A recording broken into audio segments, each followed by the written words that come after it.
عمرك فكرت إن رمضان اللي بتقضيه في الشارع بالفانوس والزينة ممكن يكون في مكان تاني عبارة عن خناقة بيض مسلوق أو غطس في مية الينابيع؟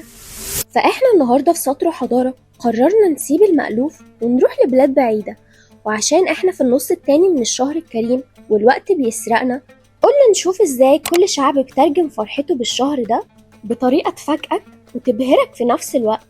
من طبول آسيا لمدافع القاهرة، جولتنا النهاردة هتخليكم تشوفوا للحكاية وجه تاني، سطر بيكتب تاريخ وحضارة بتعيش. فجهزوا نفسكم عشان رمضان من المغرب لإندونيسيا حكاية تانية خالص، وده لأن لكل سطر أثر ولكل حضارة قصة.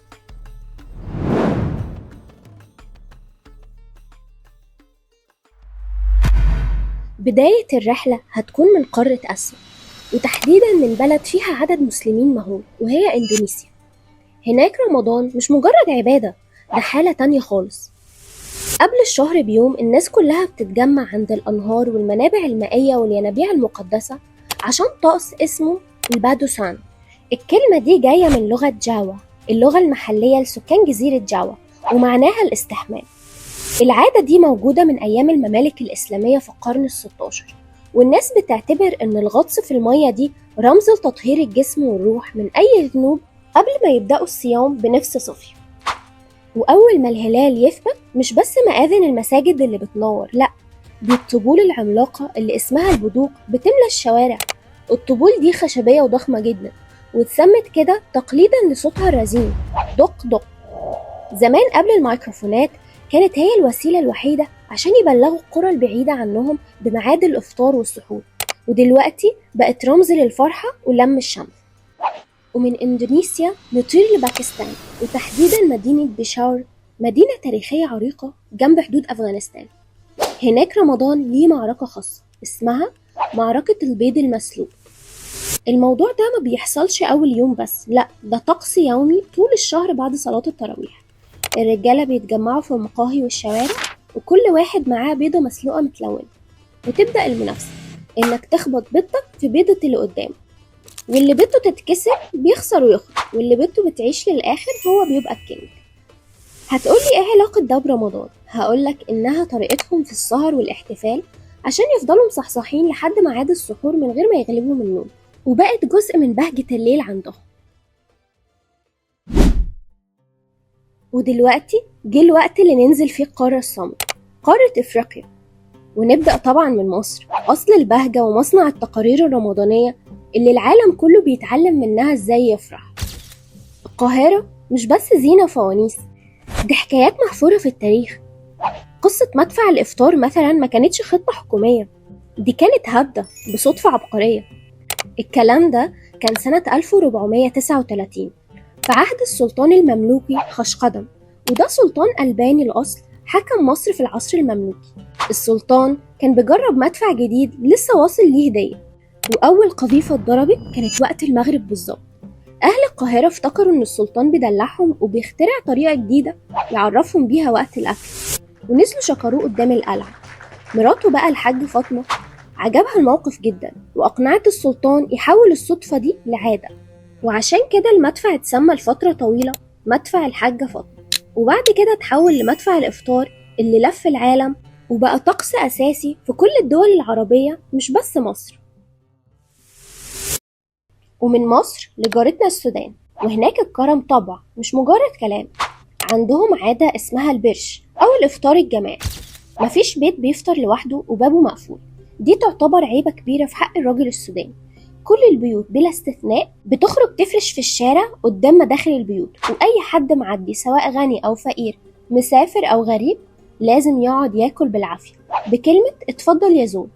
هي مش مائدة رحمن للمحتاجين بس، دي مائدة حب وتكافل للكل. نطير بقى لموريتانيا، وهناك هتلاقي عادة مش موجودة في أي حتة تانية في العالم، واسمها زغبة رمضان. وكلمة زغبة بلهجة أهل موريتانيا الحسنية معناها الشعر. الموضوع هناك بيتحول لمظاهرة حلاقة جماعية، الشباب والرجالة بيحلقوا رؤوسهم زيرو تماما قبل الشهر بيوم واحد بس، لدرجة إن المحلات بتفضل شغالة طول اليوم.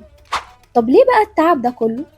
لأن الناس في موريتانيا بيؤمنوا بيقين إن الشعر اللي هيطلع جديد في أيام رمضان هو شعر مبارك، نبت في طاعة ونفحات إيمانية، فبيحبوا يبدأوا الشهر بصفحة بيضة شكلا ومضمونة. ومش بس كده، ده كل ما الشعر بيطول طول الشهر بيحسوا إن بركة الصيام بتزيد معاهم. العادة دي بتجمع العيلة كلها، الأب بيحلق لأولاده والصحاب لبعض كنوع من أنواع التجديد والنظافة النفسية القوية، وكأنهم بيقولوا للشهر إحنا جاهزين نتغير كلنا من جديد. ونختم بالمغرب اللي لسه متمسكة بالنفار، وده شخصية تانية خالص تختلف تماما عن المسحراتي بتاعنا اللي بيمسك طبق. النفار ده فنان، بيلبس لبسه التقليدي الكامل، الجلباب المغربي والطربوش الأحمر، ويمسك في إيده آلة نحاسية طويلة جدا اسمها المزمار أو البوق. اتسمى نفار من النفير، يعني نداء الحرب أو التجمع، وده لأن صوت البوق قوي جدا وبيوصل لآخر الدنيا. الموضوع هناك مش أي حد يعمله، دي مهنة بتتورث أبا عن جد، وليها بروتوكول ووقار هيبة الأندلس القديمة. لازم النفار يلف الشوارع الضيقة 7 مرات كاملة وهو بينفخ نغمات مزيج بين الشجن والفرح، والنغمة دي سر مش أي حد يعرف يجيبها. الناس هناك بيستنوه يعدي من تحت البيوت، وبيفتحوا الشبابيك ويرموا عليه الورود أو يدوله الفتوح الهدايا، يعني لأنهم بيؤمنوا إن صوته ده هو اللي بيطرد الشياطين وبيجيب بركة السحور للبيت. النفار هو حارس الليل في المغرب، وصوت بوقه هو المزيكا الرسمية اللي من غيرها ما يحسوش إن رمضان جه عندهم فعلا. وزي ما شفنا من مية البحر في إندونيسيا لصوت المدفع في مصر، ومن حلاقة الشعر في موريتانيا لبوق المغرب، كل بلد ليها طريقة خاصة بتفرح بيها. الحكايات دي مش للتسلية، دي حقيقة بتورينا إزاي رمضان بيطلع أحلى ما فينا من كرم وفن ولمة عيلة. ففي الآخر مهما بعدت المسافات واختلفت العادات، القلوب كلها بتفطر على صوت واحد وفرحة واحدة بس. سواء كنت في القاهرة أو في آخر الدنيا، فأنت جزء من لوحة حضارة مجمعة العالم كله تحت كلمة رمضان كريم. قولولي بقى في الكومنتات إيه أكتر حكاية من دول نفسكم تجربوها في شارعكم. استنوني في الفيديو الجاي. كنت معاكم آلاء في سطر وحضارة.